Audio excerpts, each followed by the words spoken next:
Hey guys, VaulSC here, how you going? I just got back from my flight from Wellington in New Zealand, which is the capital, an hour's flight south from Auckland where I live, and I've just played in an ITS tournament event where we played for 5 rounds over 2 days, as you normally do with ITS, and let's see how it went. This video is basically going to be an overview of what the event rules were, what it was like, a bit of a breakdown of the 5 missions that we were required to play. I will talk about the Soldiers of Fortune extra, which was the variant of ITS that we were using. My choice was Vanilla Aleph in this particular case. First for me, running in ITS, and I'll explain why that was, and I'll go through both of my army list in some detail. Then I'll talk briefly about the event itself and in terms of what other players were participating and what armies we ran into. Then over the next week, I'll be posting 1 video per day, as I normally do with tournament coverage, where every single day will be a bat rep from the event, and then probably next week, and that's when I'll start the O12 coverage and the Gen Con stuff. I know you guys have been waiting out for that, and Gen Cons happened at the same time that this tournament has, so yeah, that's a thing. Okay, so Soldiers of Fortune is where you go into army, and there's a Soldiers of Fortune checkbox you can check in the menu, and it allows you to see what other mercenaries your faction can take under this variant.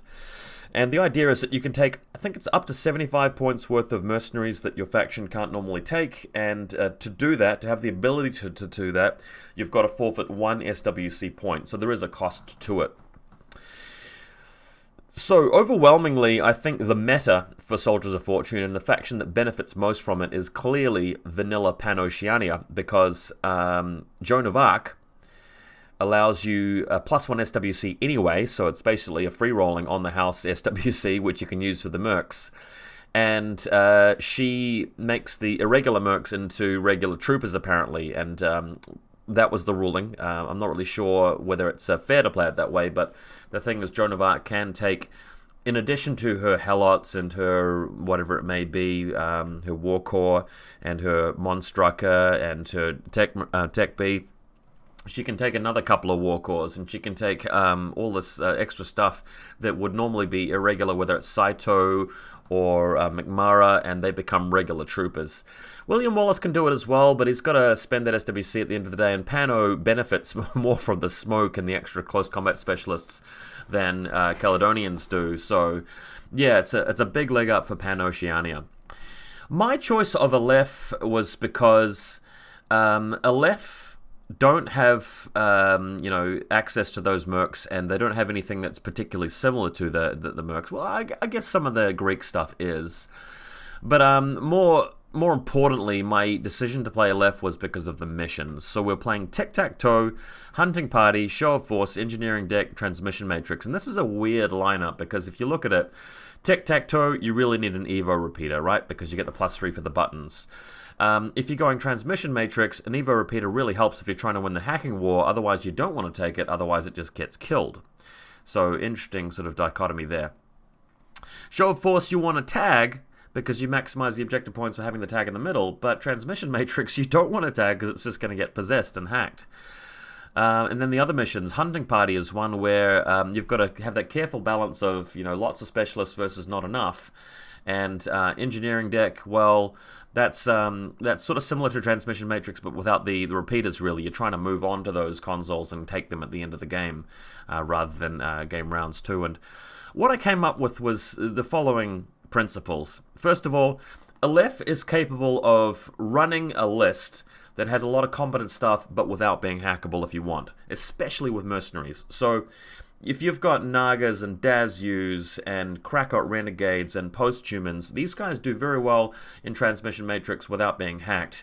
And if you add McMara and your Jimbo, even better. And that kind of list can also do well in some of these other missions. As for Show of Force, well, the option there was to run a Marut. I don't own the model for it. I didn't want to proxy it. And another option is to not run a tag at all, but you run the risk of getting into a mission where you have an opponent you can beat, but you're not getting the maximum objective points, and later on in the tournament you don't get a good placing because you didn't get enough objective points out of your wins.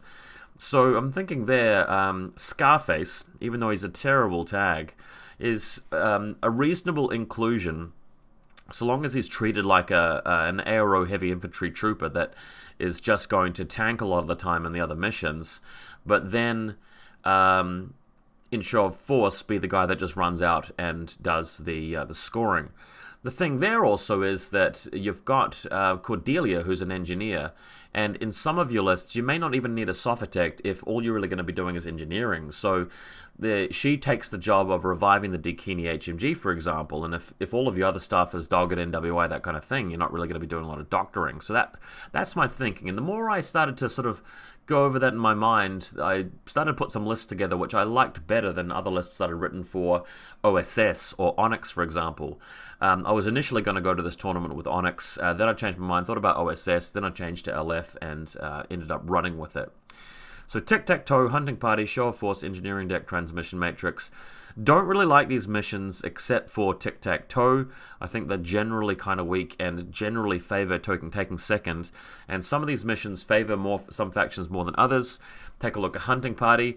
One reason I'm playing Aleph here is that all of my specialists, Nagas, Dazyus, that kind of thing, Sophitect, they have dogged NWI, so they're never going to go unconscious.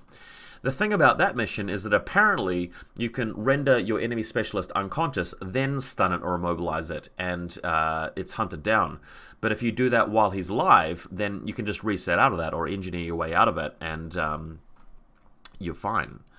So because you need to take some specialists to be able to press the buttons in Hunting Party, otherwise you just get no points. And then also, you need a lieutenant in camo state, and you have access to those in the form of the Dazyu, for example. It's cost a lot of SWCs, but look, let's just go have a look at the list that I decided to write. Let's just have a look at that. So, this is the first event where, I know you guys do this all the time, but this is the first event for me where I'm actually splitting the lists across the missions, and the list choices are really about mission completion more than attrition. And it's about having one list for a couple of the missions and another list for the other ones. Normally I do it on the basis of one list for like an open table, another list for a really compact table, or this list because I'm worried about this particular matchup, and this list for everything else.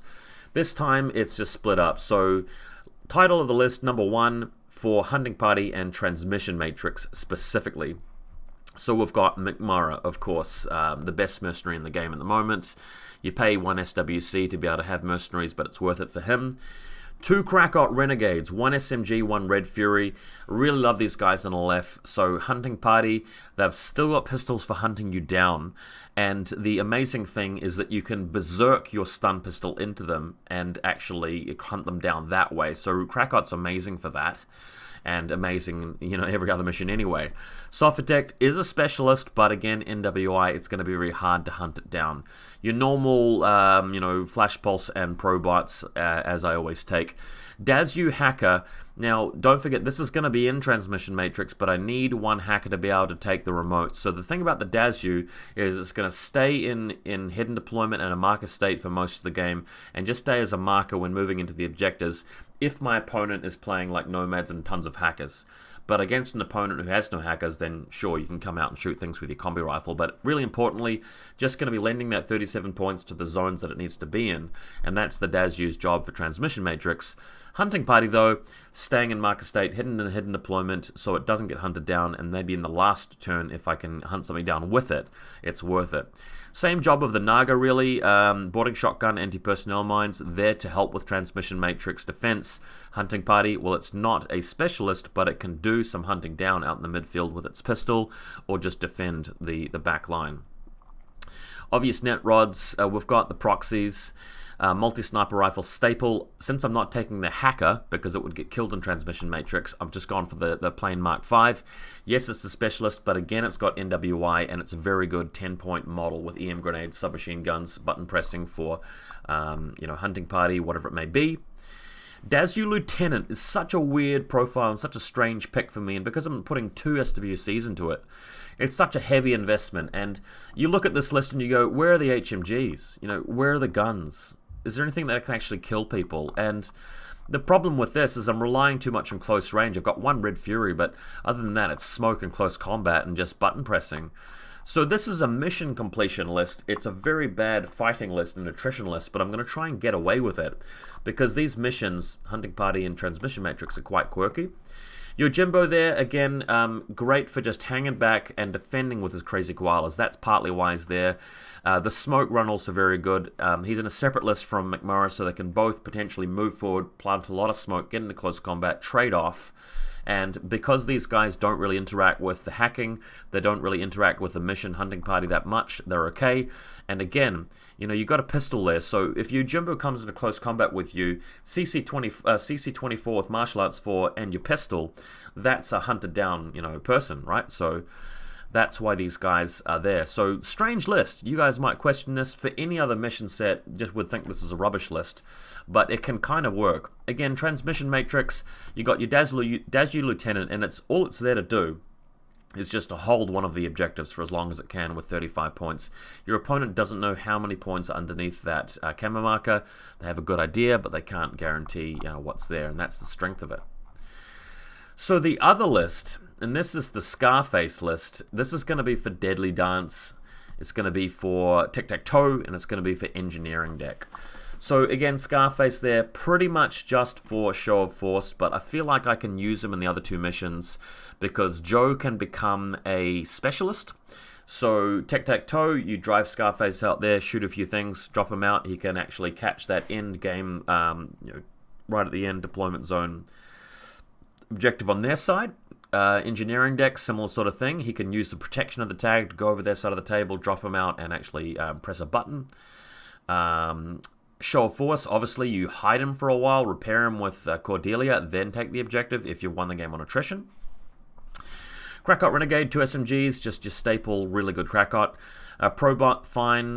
Diva Lieutenant, again, I'm not going to be taking a Dazzler Lieutenant, and this is the next best Lieutenant here, so all the flash pulse bots and things like that. This time we do have a Dakini attack bot, which is going to combine with the Probot hacker. So this is an Evo repeater.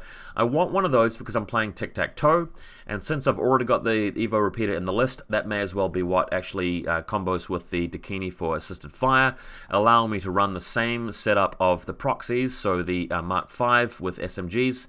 But for this list, I'm finally doing the thing that I said I'd never do, and that is to run the Mark II hacker.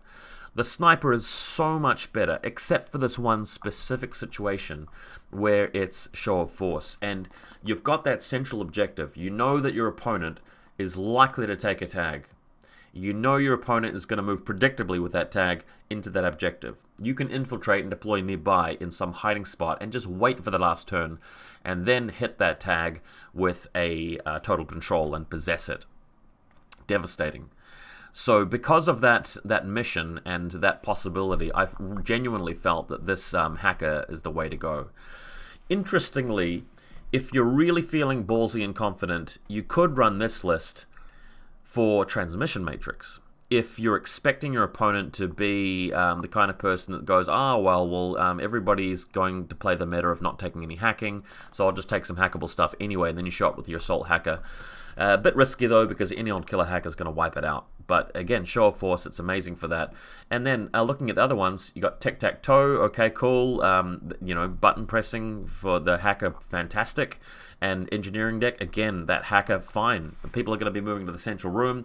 You can set up a hack, or you can move it out and just press buttons with it. So in that sense, because these missions are so objective oriented, this Mark II hack is better than the multi-sniper, in context, in applicability. We got 2 Nagas in this one. To give myself a bit of extra oomph, I've got the Naga Sniper. People don't really expect it, especially when you've got the other Naga out in the field. You might think it's a mine, and that multi-sniper in the open tables really runs rampant. And because I've got very little defense elsewhere, having that one Naga on the flank covering a long line that you have to cross to reach a deployment zone can be very, very useful. And as you'll see from my bat rep, she actually turns out to be very strong. I've started to like this profile more and more and more as time's gone by, and Dogged is just such a great active and reactive turn ability, especially if it's procced earlier on in the turn. Just gives her so much more value. So that's this list, the 3 net rods standard. You might be asking about the single Myrmidon. Now, the point of the single Myrmidon is that with the Krakot already there, normally I'd take a secondary Krakot, but I've gone for one Myrmidon instead, and here's the reasoning. The Myrmidon is the same amount of points, but is a superior cheerleader in the sense that it's more survivable. If something's coming around to kill your backline, you can throw that smoke grenade, and that will suddenly block off your Dakini or your Probot hacker or your net rods, things that might suffer. Whereas the Krakot at best can dodge or pump the chest mine or something like that. So Myrmidon with ODD and smoke is very good at getting it off to defend your line. On the offense, it's got a whole lot of things that the Krakot can do that it can't do, but the Myrmidon has some things that it can do that the Krakot can't do. So, throwing smoke, fantastic. Winning face-to-face rolls with a pistol with ODD makes a big difference. So, Chain Rifle, pretty cool. Armor 2 versus Armor 1 for the Krakot, not a big deal. Close combat, can't do the devastation that the Krakot can with Berserk and Shock, but the Myrmidon is better at actually winning the face-to-face rolls because of MA3. Using that instead of Berserk and the Chain Mines, you've got a better chance of, or Chest Mines, you've got a better chance of actually winning and continuing and sustaining that run. So when you've already got a Krakot there, I felt the Myrmidon was the better choice, even though I've got no MSV2 in this list. And the other thinking here is that with Tic-Tac-Toe, Show of Force, and Engineering Deck, these are all missions where you're trying to move into position to press buttons, to capture objectives, and having something that can lob smoke is really fantastic here. I couldn't afford to take McMurrough or Yojimbo on this list because Scarface already, eats up your 75 point allocation for Mercenaries and Show of Force, so I've got to take something that Aleph can take, which pumps smoke, and that's the Myrmidon, because smoke's going to be needed to get guys into position for these objectives in these missions, as you can see. So as you guys will agree, very much mission completion oriented this time around for this event. Show of Force, Tic-Tac-Toe, Engineering Deck. We've got Hunting Party, Transmission Matrix. You guys will see the play-by-plays soon over the week. But this is my strategy. Vanilla Aleph with some Mercenaries in both lists. Let's have a look at who else showed up to this one. So my buddy Chris with his beautifully painted Ikari Company army. He was also driving me around from the airport and hosting me at his house, so props to him. Wonderfully painted guys. Took a couple of close-ups. Look at this little gunslinging Desperado. It's almost like Wild Bill on the bike, isn't it? With Wild Bill coming out soon, as we've just found out from Gen Con. Some closer looks. You can see some of the outrage characters in there. There we go. And in fact, this one's obscured by the Liberto in the front line. Dave with his... No, not Dave. Matt Hassel with his Aleph mercs. And then Chris with his Toha, actually. This Kielsan was really well painted, and love the choice of colours. He also did quite well in the event, so I'm told. This would have been Liam with some Nomads. Quite a cool looking Perseus. I like the colour scheme, actually. The turquoise and the ochre orange. Your boy, VaulSC, of course, cranking the Aleph, as you do. I don't often have a chance to use this Aspara model, even though I really like the model, so I'm using it as a Proxy Mark II hacker. It's a proxy in more ways than one. Then we have Chris, or Matt actually, I think, with TAC, the Ariadne guys. Your boy Isaac Nanistad, aka Hexa, shows up in all of my bat reps. This is his Pano collection, of course. Cranking the Joan of Arc with her OP mercs. Dave's Oniwaban here playing JSA.